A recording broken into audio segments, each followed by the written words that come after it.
তারিখের পর তারিখ, মামলার পাহাড় আদালতে। আদালতে জমে থাকা বিভিন্ন মামলার সমাধান করতে এদিন জাতীয় লোক আদালত বসে কলকাতার নগর দায়রা আদালতে। জাতীয় লোক আদালত আজ থেকে এখানে দেখা যাচ্ছে যে বহু মানুষের ভিড় হয়েছে সিটি সেশনস কোর্টে। যেটা বলা হচ্ছে বিশেষত্ব যে এইখানে যে ফয়সলাগুলো হবে, যে সিদ্ধান্ত হবে, সেগুলো কোনো জায়গায় চ্যালেঞ্জ করা যাবে না এবং সেই কারণে বহু মানুষ এখানে আসছে। নগর দায়রা আদালতে এদিন লোক আদালতের সূচনা করেন নগর দায়রা আদালতের মুখ্য বিচারক সুকুমার রায়। 40,000 মতো এমডি অ্যাক্টের কেস নিষ্পত্তি হবে। আমরা আশা করছি এর মাধ্যমে আমরা প্রচুর মামলা নিষ্পত্তি করতে পারবো এবং মানুষকে আমরা রিলিফ দিতে পারবো। জাতীয় লোক আদালতের মাধ্যমে মামলা নিষ্পত্তি করতে ভিড় জমান বহু মানুষ। আমাদের লোক আদালতের মাধ্যমে আমরা আপোষ মীমাংসার মধ্যে মামলা নিষ্পত্তি করি। আমাদের কাজই হচ্ছে, সাধারণ মানুষ তো আইন জানেন না, তাদেরকে হেল্প করাই আমার উদ্দেশ্য, সেটাই আমি তাদেরকে গাইড করছি।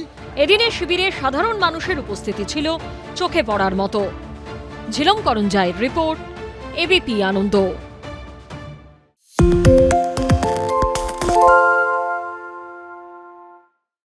সত্য অন্তহীন, সত্যের খোঁজও তাই, সত্য সন্ধানে তাই আমরা অক্লান্ত, অকুতভয়। এবিপি আনন্দ নতুন ভাবনার প্রতীক, যা মনে মুক্ত, তথ্যে যুক্ত এবং যাবতীয় সীমানার বাঁধন থেকে মুক্ত।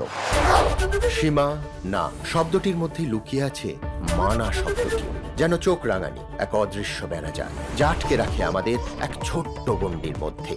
একমাত্র সঠিক খবরই গড়ে তুলবে এক মুক্ত সমাজ। সেই জগৎ গড়ার লক্ষ্যে কোনো সীমানার ঠুকুটি আমরা মানব না। এবিপি আনন্দ এগিয়ে থাকে, এগিয়ে রাখে। আরে চাটা দে ভাই, আমার একটা চা দেন। কি হলো আমারটা? বাংলা পক্ষপাত চায় না, বাংলা খবর চায়। বাংলা খবর, বাংলার খবর। বাংলা ঝামেলা চায় না, বাংলা খবর চায়। বাংলা খবর, বাংলার খবর। বাংলা চেঁচামেচি চায় না, বাংলা খবর চায়। বাংলা খবর, বাংলার খবর।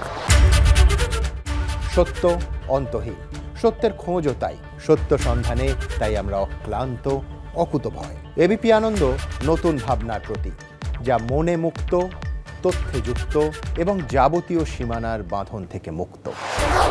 সীমা না শব্দটির মধ্যেই লুকিয়ে আছে মানা শব্দটি, যেন চোখ রাঙানি এক অদৃশ্য বেড়াজাল, যা আটকে রাখে আমাদের এক ছোট্ট গণ্ডির মধ্যে।